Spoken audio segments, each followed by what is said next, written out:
Pai, nós te louvamos nesta noite, porque nós estávamos em densas trevas e o Senhor enviou Jesus para brilhar em nós, iluminando as nossas vidas, o nosso caminho, o nosso ser, iluminando a nossa família. E nós te louvamos por isso. E pedimos que nesta noite o Senhor visite cada um, cada uma, e continue iluminando suas vidas. Continue, Deus, presente aqui, recebendo o nosso culto, a nossa adoração. Em nome de Jesus. Amém. As 3 páginas em branco na Bíblia, conhecidas como intertestamentárias, elas guardam em si uma história, de certa forma, tenebrosa, talvez a mais tenebrosa da humanidade.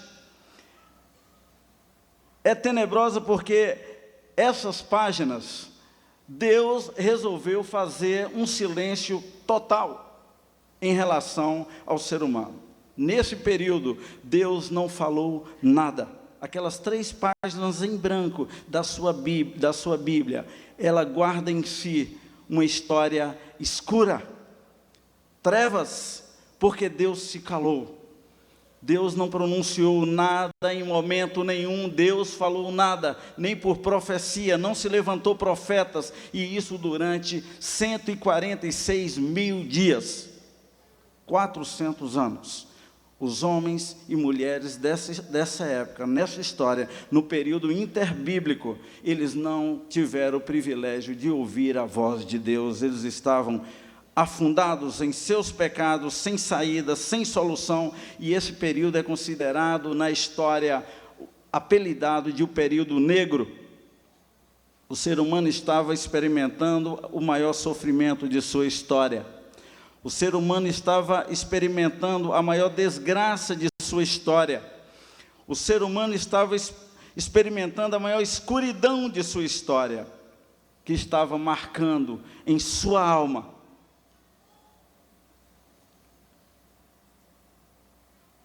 que o pior dos sofrimentos é a ausência de Deus. A ausência de Deus, ela traz sofrimentos imensos. A Bíblia fala um pouco de inferno, e quando ela trata de inferno, você ouve falar de dor, ranger de dentes, fogo abrasador, e a gente pensa, isso é sofrimento? O maior sofrimento no inferno é essa ausência de Deus. E o ser humano estava afundado dentro destas trevas, de tal maneira que ele não podia voltar para Deus, ele não podia enxergar mais o Senhor, ele estava completamente condenado, afastado, longe, e caminhando em passos largos para esse inferno. A palavra de Deus nos ensina que é simples e puramente a ausência de Deus o maior sofrimento no inferno. Quando aquele rico, lá no inferno, ele pede a Lázaro para poder, papai Abraão, deixar Lázaro tocar o dedo numa água e tocar em sua língua, aquele rico simplesmente estava longe, muito longe de Deus, e ele não queria que os seus familiares fossem para aquele lugar. Quando ele está falando de dor, ele está falando de ausência. O inferno vai ter uma ausência total de Deus. Não que Deus não possa estar presente naquele lugar, mas a maior punição vai ser estar longe de Deus e passar uma eternidade nas mais densas trevas. E Deus fala isso com sofrimento, Deus fala isso com sentimento, porque não é o seu desejo. Nós, como seres humanos, não temos nem sequer ideia o que é viver longe de Deus. E aproximadamente 700 anos antes do nascimento de Cristo, aparece o profeta Isaías, e ele começa a falar de um povo. Ele começa falando desse povo que está escrito lá no livro de Malaquias. Ele está falando daquele povo, está falando desse tempo interbíblico, intertestamentário, onde ele afirma que o povo estava em treva, e ele começa a profetizar. Ele estava falando deste povo, de todos que ainda não tinham deixado a luz de Jesus brilhar em suas vidas, em seus corações. Um povo que andava nas mais densas trevas. O profeta Isaías estava falando teologicamente do povo de Deus, dos eleitos de Deus, dos escolhidos de Deus, que estavam andando em densas trevas e não tinham ainda essa oportunidade de ter esse contato com o Altíssimo, ter esse contato com os evangelhos, ter o contato com essas boas novas. E o profeta Isaías, ele começa falando sobre a possibilidade deste povo que estava andando em trevas, encontrar uma luz. Ele estava falando deste povo que não tinha saída, não tinha solução, não tinha como enxergar nada, porque estava destituído dessa glória de Deus, vivendo nas mais profundas trevas. Eu quero convidar você a abrir a sua Bíblia comigo, no livro de Isaías, capítulo 9, versículo 2.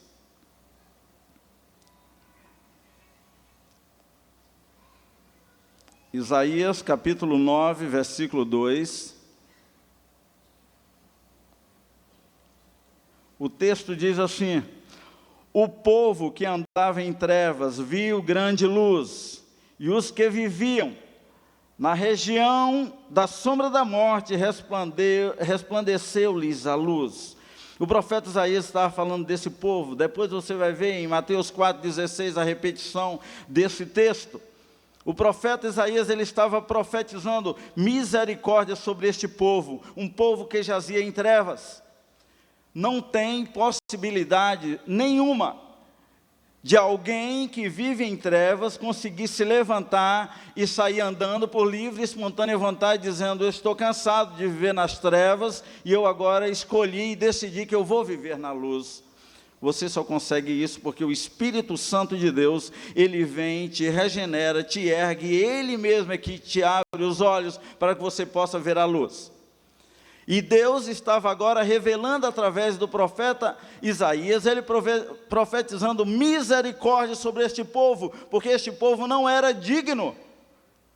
Este povo não era digno de ver a luz, porque este povo havia escolhido viver na prática do pecado. Este povo havia escolhido viver fugindo, se ausentando longe de Deus, porque assim a sua carnalidade, a sua situação pecaminosa o empurrava para isso. Todo homem, toda mulher sem Jesus, ele é empurrado pelo seu próprio desejo, pela sua própria carnalidade, a fugir de Deus, e não ao contrário, querer alguma coisa boa e querer se aproximar dessa luz.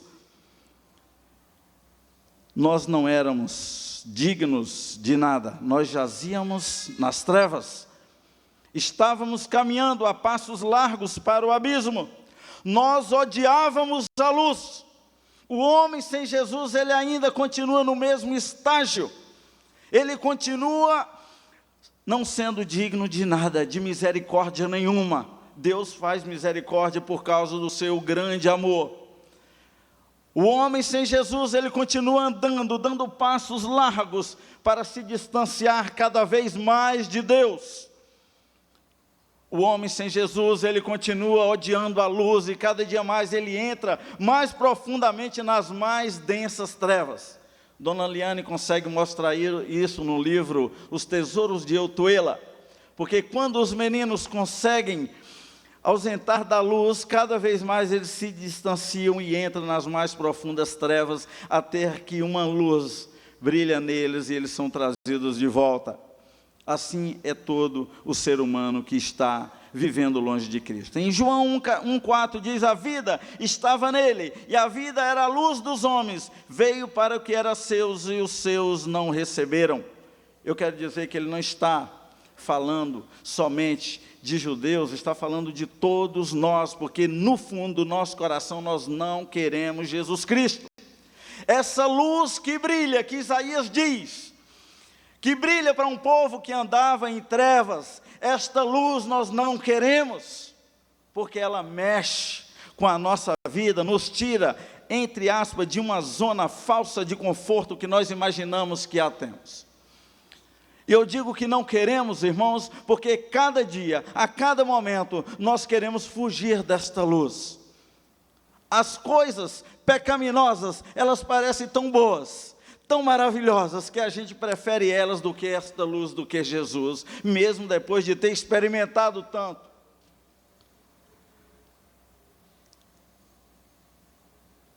E o Verbo se fez carne e habitou entre nós, cheio de graça e de verdade. Vimos sua glória como a glória do unigênito do Pai. O nascimento de Jesus foi maravilhoso, miraculoso.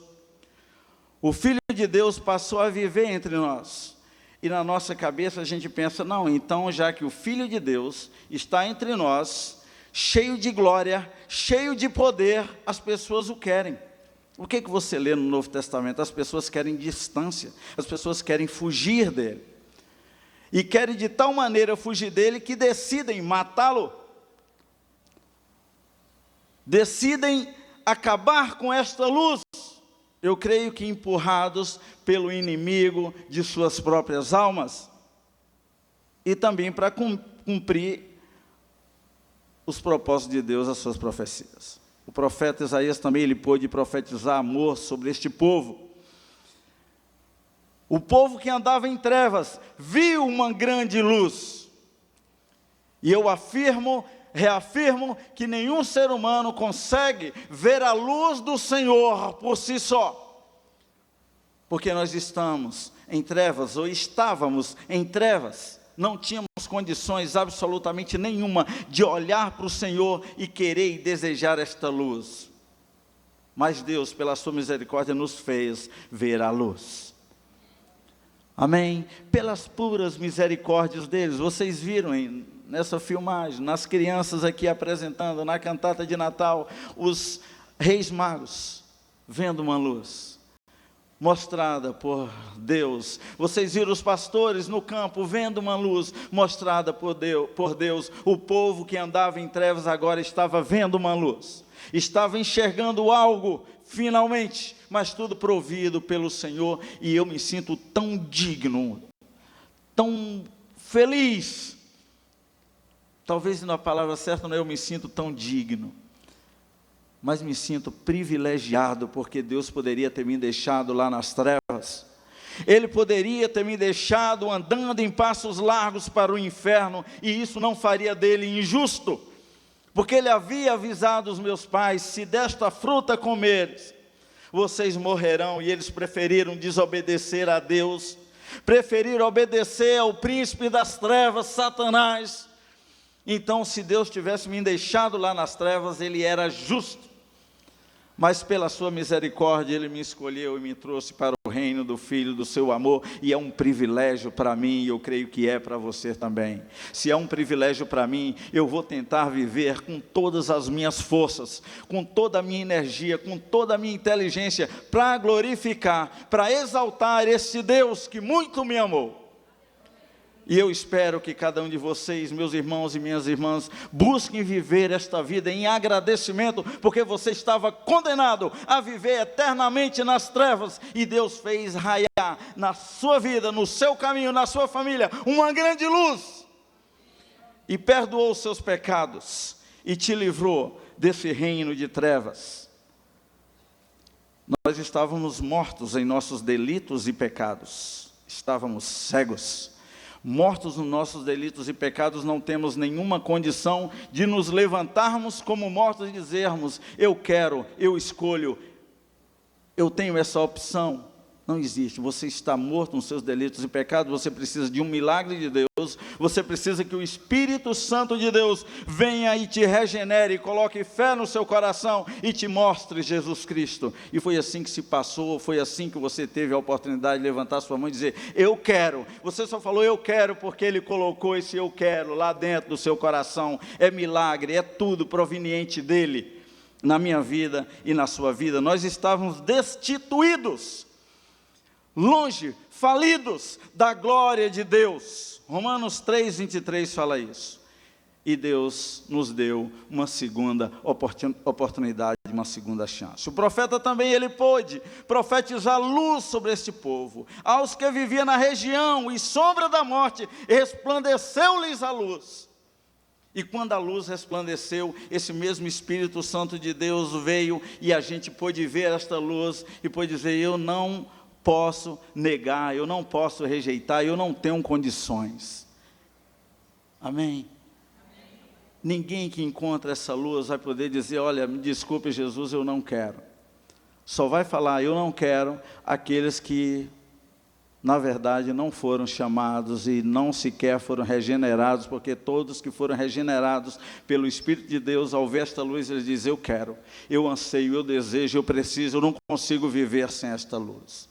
Agora aqui eu faço uma paradinha para você poder entender por quê que então, depois de experimentar essa luz, ser regenerado, ser salvos, a gente continua com essa aptidão pelas trevas. Porque as trevas, elas só nos trazem desgraças, mas mesmo assim nos atraem. O pecado, que só nos traz morte, mesmo assim nos atrai. Qual é a situação, qual é o problema? É simplesmente porque cada vez mais que eu me ausento, que eu fujo desta luz, eu começo a entrar mais dentro dessas trevas e elas conseguem me atrair cada vez mais. Porque quanto mais eu me aproximo da luz, quanto mais eu ando em direção a esta luz que Isaías diz, mais desejo eu tenho de estar próximo dela. É um evento, é como uma flecha lançada sobre o alvo. Quanto mais ela se aproxima, mais velocidade ela ganha. Isso diz Inácio Larrañaga no seu livro, Mostra-me o seu rosto. Quanto mais a gente se aproxima de Deus, mais desejo a gente tem de se aproximar dEle. Quanto mais a gente ora, mais desejo a gente tem de orar. Quanto mais a gente jejua, mais desejo a gente tem de jejuar. Quanto mais a gente lê a Bíblia, mais vontade a gente tem de ler a Bíblia. Quanto mais a gente medita na palavra de Deus, mais vontade a gente tem de meditar na palavra de Deus. E o Espírito Santo de Deus vai nos atraindo cada vez mais. E fica uma pergunta: por que Ele não nos força então a aproximar dEle em santidade, viver perto dessa luz? Porque Ele já fez isso. Agora você tem que entender este amor que o profeta fala, esse derramar de luz nas suas trevas, e você ser inteligente. É só isso. Adolescentes, jovens, crianças, adultos, é simplesmente isso. Deus espera que nós possamos usar as nossas faculdades mentais para poder se aproximar dEle com inteligência, culto racional. É isso que a palavra de Deus tem nos ensinado. Não importa quão grandes são as tuas trevas hoje, Ele veio a este mundo para isto, fazer jorrar luz nas suas trevas, nas tuas trevas. Jesus veio para isso. Eu sei que muitas vezes nós o aceitamos e dizemos: esta luz é preciosa, maravilhosa, eu a quero. Mas eu só quero ela aqui, nesse cômodo da minha vida. Tem cômodos da minha vida que eu não quero essa luz brilhando lá.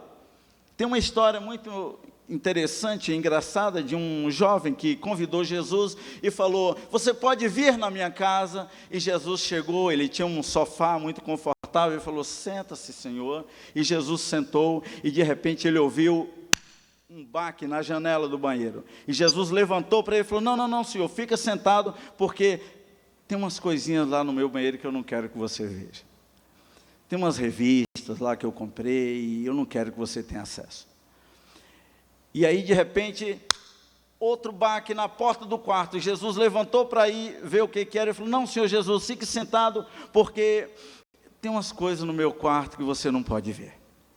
Jesus falou com ele. E quando ele corria lá para ver o baque, era Satanás tentando entrar no quarto dele. E aí Jesus perguntou para ele: por que você não deixa eu assumir o total controle da sua casa completa? E aí eu vou atender a esses problemas. E ele, arrependido, falou: Senhor, então assuma o controle total da minha casa. Brilhe a tua luz em todos os cômodos da minha vida. Eu não quero me entregar ao Senhor mais somente 1%, ou 10%, ou 99%. Eu quero me entregar 100% a Ti. Deixa a tua luz brilhar completamente em toda a minha vida. Aí, de repente, um baque na porta da frente. E ele levantou, Jesus falou: agora sou eu que atendo as pancadas da tua vida. As pancadas na sua porta sou eu que vou averiguar agora. E quando Jesus abriu a porta, estava Satanás. Satanás olhou para Jesus e falou: desculpa, foi engano. Muitas vezes a gente vive esse evangelho, vive a luz, mas ele não ocupa 100% da nossa vida. A gente tem ainda algumas reservas, que a gente fala: isso aqui eu não posso. Alguém chega a dizer que o nosso bolso é a última coisa que se converte. Mas tem outras áreas da nossa vida. Quando eu era adolescente, quando eu me entreguei ao Senhor, meus parentes falavam: você ficou louco, Porque eu comecei a pregar o evangelho, eu comecei a viver dizendo, não tem mais chance, não tem mais saída para mim, não tem mais, eu vou viver este evangelho, eu vou crescer com Jesus, eu quero aprender dele, eu queria ler a Bíblia, eu queria orar, eu queria fazer vigília, eu queria participar, e isso enchia a minha alma cada vez mais, e eu ficava cada vez mais apaixonado por Jesus. Eu só tinha 14 anos de idade. É possível um adolescente se apaixonar por Jesus? É possível uma criança se apaixonar por Jesus e nunca mais deixar as trevas entrar em suas vidas? É possível um idoso se apaixonar por Jesus e nunca mais querer se aproximar das trevas, querer cada vez mais que essa luz brilhe em sua vida, em seu coração? Aos que viviam na região e sombra da morte, resplandeceu-lhes a luz. Não importa quão grandes são as tuas trevas, hoje ele veio para derramar, ele veio a este mundo para derramar, fazer jorrar luz nas tuas trevas e te tornar livre. Talvez em suas trevas, as suas trevas, talvez chegaram a tal ponto, mesmo depois que você aceitou Jesus, as suas trevas cresceram também. E talvez chegou a tal ponto que você disse, pastor, não tenho mais saída, só me resta tirar a minha vida. O mundo será melhor sem minha existência. Está cheio de crente pensando assim, eu não sou mais útil, ninguém precisa mais de mim, eu sou um caos, eu sou um problema para a minha família. A melhor coisa é então tirar a minha vida, o mundo seria melhor sem a minha existência, porque as suas trevas cresceram demais. Talvez você me diz, minhas trevas, pastor, são tão densas que não existe mais solução. Você precisa conhecer os meus filhos em casa, a rebelião, a falta de educação, a falta de temor do Senhor, a falta de respeito. Eu não tenho mais saída, as minhas trevas, elas são gigantes, eu não tenho solução. Talvez você me diz, minhas trevas são tão densas que não existe mais solução para a minha vida. Talvez você me diz, as trevas invadiram o meu casamento, pastor. As trevas invadiram meu casamento de sorte que a única saída, a única solução é um divórcio. É um entrar cada vez mais profundo nessas trevas. A única solução que tem é entrar mais profundamente nessas trevas através de um divórcio, não tem saída. Talvez você me diz, nesta noite, a enfermidade, pastor, me encontrou minha esposa, encontrou meus filhos, encontrou a minha vida. Nós estamos andando como cegos no meio da noite, apalpando sem saber para onde vamos, não temos mais solução, pastor. Talvez você me diz, minha vida econômica tornou-se em trevas ao meio-dia, com a crise do meu governo, do meu país, ela me atingiu, tornou-se em trevas ao meio-dia e eu também ando apalpando sem nada ver à minha frente. Iremos perder nossa casa, nosso apartamento. Não temos saída. Todos que poderíamos pedir dinheiro emprestado, já pedimos e não temos condições de pagar. Talvez você me diz, minha situação, pastor, é tudo isso juntos. Em suma, estou perdido nas trevas, sem nenhuma possibilidade de luz em fim de túnel, está tudo acabado. Isso pode estar se passando conosco, que já experimentamos essa luz um dia. Nós podemos estar vivendo assim, porque as trevas, infelizmente, elas estão ali do nosso lado, e basta um passo e nós estamos dentro dela. De novo lhes falava Jesus, dizendo, eu sou a luz do mundo, quem me segue não andará nas trevas, pelo contrário, terá a luz da vida. É promessa de Jesus. E eu tenho uma boa notícia para você nesta noite, se você está dentro desse quadro que eu falei aqui. É Natal, Jesus nasceu, Isaías 9:6. Jesus nasceu justamente para dar um fim nas trevas que tenta te encobrir, que tenta te punir, que tenta te destruir. Jesus nasceu para isso, o Natal é para isso, é um Natal de luz, um novo nascimento, um nascimento de luz, que brilha nas suas trevas e te torna livre, que te enche de graça para passar pela situação que você está passando, sem entrar propriamente nas trevas, seguros em suas mãos. Eu quero dizer para você,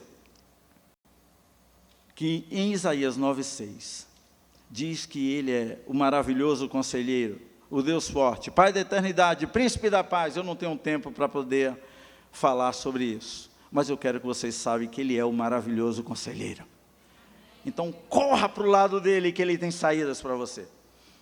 Ele é Deus forte, Pai da eternidade, Príncipe da paz. É para isso que Ele nasceu, para fazer jorrar luz nas suas trevas e te tornar livre. Em João 12,46 Ele diz: eu vim como luz para o mundo, a fim de que todo aquele que crê em mim não permaneça nas trevas. Glória a Deus, porque você não precisa, meu irmão e minha irmã, de continuar nas trevas.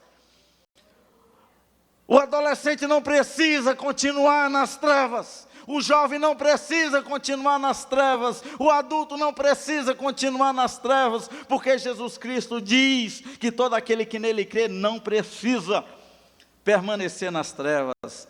Aleluia! O Natal é isso, é luz sendo derramada nas nossas trevas. Luz nas trevas, luz nas trevas, luz nas minhas trevas e luz nas suas trevas. E nós vamos viver na alegria e no poder do Espírito Santo. Então, meus irmãos, será que tem jeito? Tem jeito? Sim, tem jeito.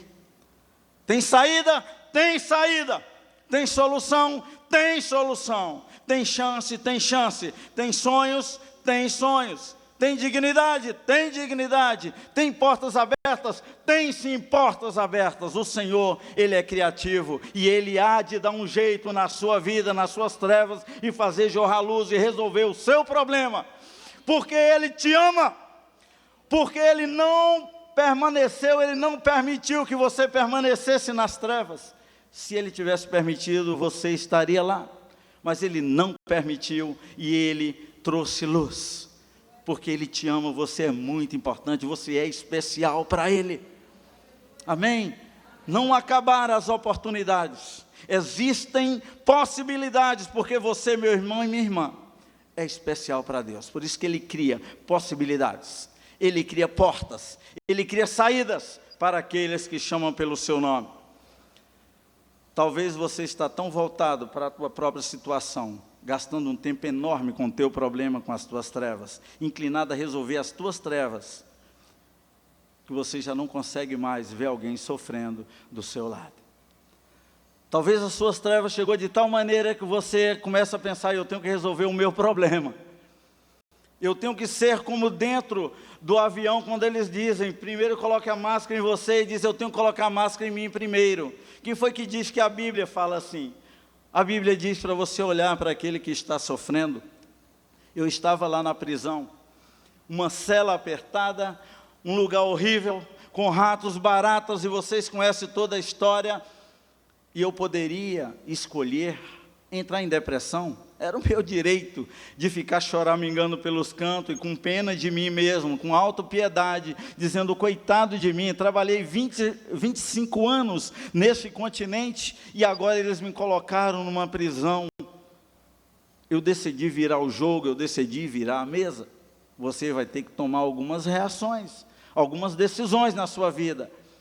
Parar de ficar olhando para você mesmo, para o seu umbigo, e saber quem você é em Jesus. E você poder declarar: Ele derramou luz nas minhas trevas. Eu não preciso ficar vivendo de trevas. Eu preciso passar a viver da luz. Me alimentar da luz. Viver nela, através dela, por ela. Você precisa ter esse entendimento. E eu lembro que quando eu estava lá naquela prisão, eu digo que o Senhor achou por bem me moer por um tempo, e glórias a Deus por isso. Mas no meio daquele sofrimento, tinha um homem, líder espiritual, que escravizava várias pessoas, cheio de discípulos, que o servia de todas as formas. E um dia aquele homem, depois que ele passou a ser meu amigo, porque era muito inimigo meu, e depois virou meu amigo pela graça de Jesus, e ele falou, chorando: José Dilson, meu maior sofrimento nessa prisão é porque eu não posso dar uma única balinha doce para os meus filhos. Eu tenho 7 filhos, eu nunca consegui mais dar nada para eles depois que eu vim parar nessa prisão, já são 2 anos. E ele começou a chorar: meus filhos crescem como se não tivesse pai. E eu já estava ali envolvidos com aqueles prisioneiros, dizendo: eu não vou deixar essas trevas tomar conta de mim. Ao contrário, eu vou entrar na luz e vou ser uma luz. Você pode fazer isso. Entrar na luz e ser uma luz. E você vai encontrar pessoas sofrendo mais do que o que você está sofrendo. E eu falei, Marli, compre presente. Era Natal. Compre presente. Eu quero dar a cada pai de família dentro desta cela presentes para eles darem aos seus filhos. E a Marli comprou um monte de presentes. Comprou pacotes e foi dividindo em sacolinhas com bombons, com amêndoas, com coisinhas assim bem saborosas e brinquedos. E eu cheguei lá com aquele pacote enorme e falei, quantos filhos você tem? Eu já tinha pego, você tem tantos, então está aqui para os seus filhos. E combinei com o diretor da prisão e veio as famílias. E aquelas famílias chegaram ali e aqueles pais chorando entregaram os presentinhos para os seus filhos. Às vezes o ser humano, meu irmão, minha irmã, não está precisando de muita coisa, não. Às vezes a gente está tão voltado para o problema da gente que a gente não consegue ver necessidades mínimas. Às vezes o ser humano só está querendo um abraço. Às vezes ele está se sentindo tão solitário que ele só queria um abraço. E a gente não consegue fazer isso. Vamos botar isso na prática. Vamos ficar de pé um pouquinho. Eu já estou terminando, pastor Theo, já estou terminando. Eu quero que você agora dê um abraço no seu irmão. Talvez ele está precisando disso. Coloca na prática. Um abraço apertado, assim um pouquinho demorado. Amém? Diz para ele agora que você está abraçando ou para ela, diz, você é muito especial para Jesus. Ele vai fazer jorrar luz na sua vida. Vai falando para ele, ministra. Glória a Jesus, isso é Natal, é nascimento de luz nos corações das pessoas, é nascimento de desejos.